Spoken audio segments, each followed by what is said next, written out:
আরে বাস! কত পাঁপড়! আজকে বাড়ির সামনে এক ভদ্রলোক এসেছিল পাঁপড় বিক্রি করতে। তার কাছে ছিল ভ্যারাইটিস পাঁপড়, ধনেপাতার পাঁপড়, মোচার পাঁপড়, মসলা পাঁপড়, কত পাঁপড়। তারপরে আমরা কিনে নিলাম এই পাঁপড়গুলো। তো এখানে রয়েছে দেখো কত রকমের পাঁপড়। এটা হচ্ছে চাল পাঁপড়। আমরা তো ফার্স্টে ভেবেছিলাম এটা হয়তো চালের পাঁপড়, তাই নেব নাই ভেবেছিলাম। কিন্তু এটা চালের পাঁপড় নয়, এটা হচ্ছে চালের মতো দেখতে পাঁপড়। এটা অনেক বড় হয় ভাজলে। তো দেখো কি সুন্দর চালের মতো দেখতে পাঁপড়। এবার ভাজার পর দেখা যাবে কেমন খেতে লাগছে বা কেমন হচ্ছে দেখতে। আর এটা হচ্ছে ফুচকা পাঁপড়। আর এটা হচ্ছে তোমার হাতি, ঘোড়া এইসব ভ্যারাইটিস সব হবে আরকি। জন্তু জানোয়ার সব হবে অ্যানিমালস গুলো।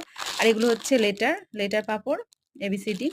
আর এটা হচ্ছে মসলা পাঁপড়। এটা আমার শাশুড়ি মায়ের ভীষণ পছন্দ। আর এটা হচ্ছে সাবুর পাঁপড়। এই দেখো সাবুর পাঁপড় এটা। তো দেখা যাক, কেনা তো হলো। এবার কেমন হয় খেতে দেখা যাক।